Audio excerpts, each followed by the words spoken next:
Stories, those who create them and those who tell them, have been entertaining people and bringing them together since the dawn of civilization. In the difficult times that we're living in today, stories and all other forms of art and culture have the potential to provide comfort, allowing us to immerse ourselves in a different time and place. But our stories are not only those that are sung, written, and passed on generation to generation. They are also the lived histories of our everyday and those of our objects. Today, we look at one iconic representation and the story that it tells us across objects and time, with the hope that this journey into the past brings you some sense of respite. Our story begins with Raja Ravi Varma, an important figure in Indian art history for many reasons, particularly the fact that he gave Hindu gods and goddesses a relatable human face and was among the first to transport them straight into the homes of ordinary men and women through his affordable prints. Even today, more than a century past, when many of us imagine the gods, it is his representation of them or something very like that we probably see.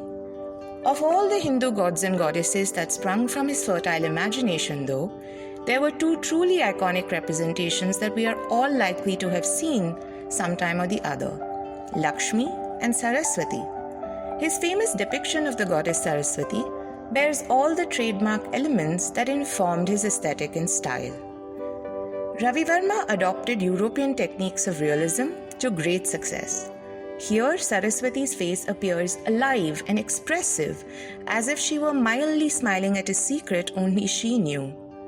His skill in rendering and modulating light and shadow played a major role in creating the wonderful naturalistic effect of his works. As with the contour of Saraswati's foot, or still more remarkable, the folds of her white sari that incredibly has no visible lines and yet ripples like real silk. Ravi Varma was also in many ways a chronicler of his time, especially in the documentation of jewelry and clothing through his portraits. His gods and goddesses were no exceptions, and impeccable detailing can be seen here, from the sleeve of Saraswati's blouse to her bracelets, earrings, and the elaborate mukut that crowns her head. But Ravi Varma's influence extended far beyond his own prints. Like images uploaded onto the internet, Varma's imageries took on lives of their own. Reproductions of his work were used everywhere, in advertisements, book covers, or textile labels, which were used to advertise cloth mills in the 19th and early 20th centuries. Here is Saraswati again, on a textile label that mimics Ravi Varma's representation. Like in the previous image, one of her four arms that holds a book or manuscript extends outwards towards us, as if symbolically offering us knowledge. This is important because pre-Varma depictions of the goddess usually depicted both secondary arms behind the deity. Also, although Saraswati's Vahan or mount is supposed to be the swan, Ravi Varma was to popularize the inclusion of a peacock by her side instead. In this postcard from a rival printing press of the time as well, small details are different, such as the necklaces that adorn Saraswati, but the composition remains the same.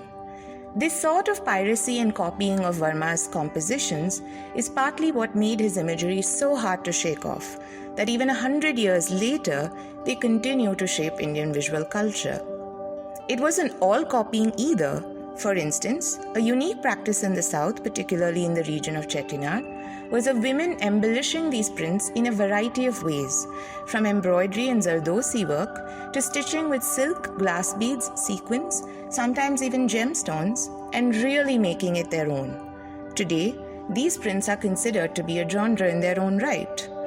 In this example of a calendar print from 1932, not only does Saraswati's sari get a makeover with a new floral motif, her jewelry and rosary is upgraded with pearls and beads. Her peacock gets a few bedazzling additions of his own, including some sequined feathers. And the backdrop is decorated with flowers and vines using cutouts of fabric. And so we circle back, from imagination to canvas to print, and back to imagination. As the goddess of knowledge, Saraswati was probably pleased to make this journey, one that continues and forms a lasting legacy even today. For these objects, the prints, the advertisements, the textile labels, and calendars also had journeys and lives of their own.